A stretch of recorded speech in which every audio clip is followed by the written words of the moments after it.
We're Stone Age creatures with amazing bits of technology, but we are still Stone Age creatures. We are creatures of emotion. And no matter how clever we make our devices, no matter how many nuclear bombs we design that we can blow ourselves up with, the mentality behind it all is still the same Stone Age guy throwing a rock at his buddy, saying, "I rather like your girlfriend." He says, "Well, you know, whatever." So we're Stone Age creatures, but we have a level of sophistication that we built on top of it all that makes us believe that somehow we're not. But every now and again, somebody says something to you in a pub, and suddenly you're back to the Stone Age. So having said all that, here I am. And the reason I say that is because a real victory today would be if anybody in this room goes away and actually really has a little, what I call a light bulb moment. Something goes on, they go bing, and they come up with a great idea. Or they come up with a great solution. Or they meet somebody, a colleague, they come up with some business idea that melds two things together and creates a greater reality. Something that makes people's lives better. And when you do that, of course, you have a great business, because everybody wants to make their life better, easier, smarter. Everybody wants that, so your business will be successful. Well, this is one of the things that I do, probably the thing that people know the most about me for doing. This is me, the back of my head, standing in front of lots of what I hope are Iron Maiden fans. Either that, or I've come to a very strange convention of Moonies or something else like that, and I'm saying, "No way!" Could I also, momentarily, it's not very rock and roll, I know, but could I also say that those people who I'm waving at the back of my head, could I also call those people customers? Because they are, actually. And although they are fans, and I dearly love them, and they've looked after me for 35 years, and I've tried with the band and everybody else to look after them with trust and integrity and not ripping them off and all the rest of it, but they are customers as well. And they behave exactly like customers. You piss them off, they don't come back. You charge too much for the tickets, and you walk on for 90 minutes, and then you walk off again, they don't come back. Now, there are some people who like to charge £1,000 or €1,000 or whatever it is for a ticket, and then they turn up and all you get is a lot of miming and things like that. I won't name any names, but of course Madonna springs to mind. But she's an easy target. Well, you know, depending on what she's wearing. But the point is that what we have to do with Iron Maiden is we look after our fans. Because they are actually our customers, and you look after your customers. Now a lot of you will have businesses, and some of you are working for IBM as well. And that's a business too, isn't it? I just can't remember that, it is a business too. But you all have customers. Can you honestly turn around and say that your customers are also your fans? And if not, why not? Because they should be.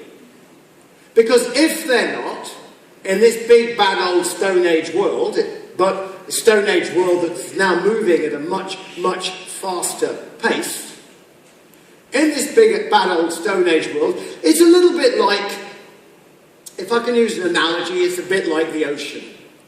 The ocean has teeming with life, most of it fish.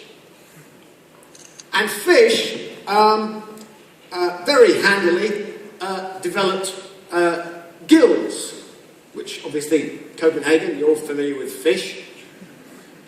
You eat lots of it. Gills sit there, so a fish can stay motionless in the water, flapping its gills so it can breathe, and it can munch away and get bigger and fatter and everything else, and it's quite happy and, you know, maybe a fish like this. Until one day, wham, along comes a shark and eats the fish. Not personal, nothing against that particular fish, it's just what sharks do. Because a shark does not have gills the same way a fish does. It can't move them independently, it has to move. Because it has to move, it's developed lots of big muscles. Because of that, it needs to eat an awful lot. So your little business with your gills sat there, I'm really happy, I'm just not really going anywhere, I'm just doing this, bang, along comes a big company. It's not personal. The company didn't mean to eat you. You were just in the way and a tasty morsel is going to eat you. Unless you are indispensable to your customers. Well, the analogy starts to break down, but it's a nice picture, isn't it? It's a nice visual image. Because it's what happens in the real world. You know, mergers and acquisitions and victims. And when you fail to look after your customers in terms of turning them into your fans, that is what is going to happen. Because somebody else, if you're just looking after your customers and not doing anything extra, not being indispensable to their lives, then anybody can do that. Whatever service it is you're providing, somebody else can provide that service. Excuse me. But what you can't provide is a relationship that makes people happy, makes people nice and smiley. And that, of course, is down to emotions. So whatever it is you think you're selling, whatever product, goods, service, whether it's a car, whether it's an airline ticket, whether it's software, whatever it is, you're selling a relationship. It's a feeling. You're selling a feeling. Suppose you buy a new car. People have a relationship with their car. They spend a long time. It's a big purchase. You care about what colour it is, probably. And all the various other things to do with it, what it says about you. God knows, car manufacturers spend years and years and years coming up with all kinds of psychological profiles about what shape the front of it should be and the back of it and everything else. And is it going to sell to sort of like adolescent males, so it should sort of go, argh, you know, or is it going to sell to little green people, in which case it should be like, ugh, you know. But whatever that car is, when you buy it and you drive it down the road and the door falls off, then you're a little bit unhappy. And you take it back to the shop, car showroom that you bought it from, and you went, the door's fallen off. And the guy goes, oh, sorry about that. It's under warranty, though. I'll give you a new one. Here. That's not the point. That's not the point. Any fool can do that. You've been violated. What else is going to fall off the car next? You don't trust that car anymore. It's like somebody's been unfaithful to you or something else like that. The door fell off. The engine's going to come out? Are my children safe? You know? So it's not about just the mechanics of things. Even with inanimate objects like cars. We give things emotions. We give things feeling. We are emotional creatures. Look at all the stupid things we do. It's what makes us human. That's why we like being human. That's why it's fun. Because we do daft things. So, whenever you're selling anything to somebody, you're selling a feeling. You're selling a relationship. You're selling an expectation. Let's look at airlines. Okay. Let's look at the logic that humans apply in terms of value. What is value? Well, value is to do with expectation. So, let me take an example. Let's take Ryanair, for example. Okay? Don't laugh, not yet. Ryanair, for example. Now, you go up to Ryanair, and you have an expectation of what is going to happen to you. And they always deliver. So you turn up to a counter and you say, hello, Mr. Ryanair, I'd like to go to, I don't know, London, somewhere. Well, no, I want to go somewhere close to London. You know, that's near London. You know, Edinburgh, London Airport. You know. So you know you're not going to go where you actually want to go. So that's the first thing. So you expect that, and you say, how much is a ticket? And the guy says, today, sir, because... Oh, sorry. You missed it by 5 minutes. 200 euros. You go, but it was 3 euros last week. He said, sorry, that's yield management for you. It's 200 euros. So you pay your 200 euros, you get on Ryanair, and you get exactly what you expected. And you get off the other end and you're probably on time but pissed off. Right? Fine. Same guy, next day, goes up and he goes to Lufthansa. And he goes up and says, how much is it to go to London? And he goes, we can fly to London, Heathrow. He goes, that's exactly where I want to go.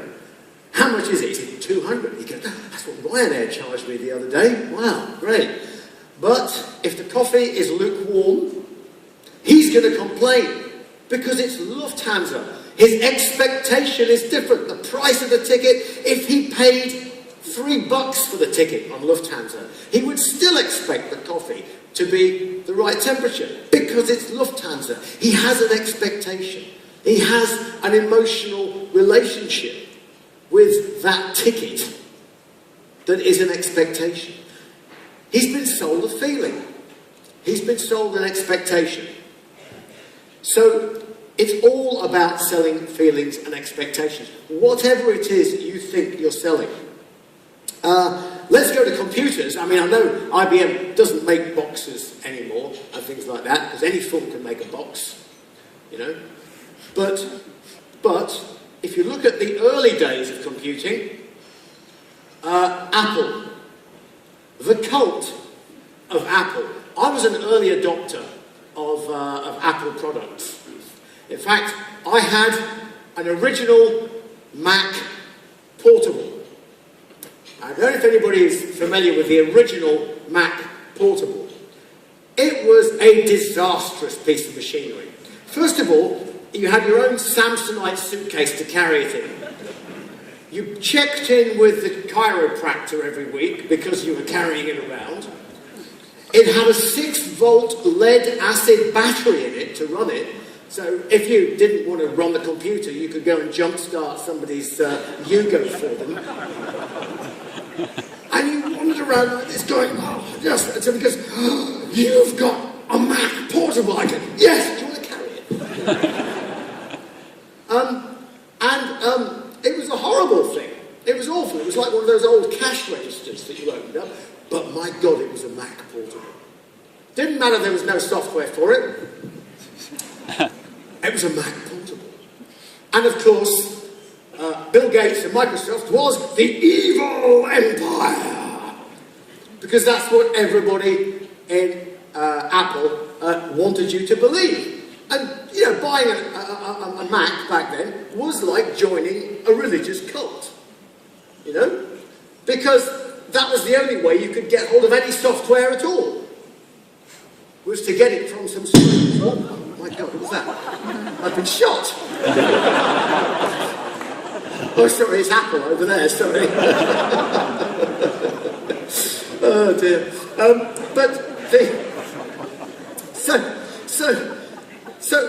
But Apple is a perfect example of how it turned customers into fans.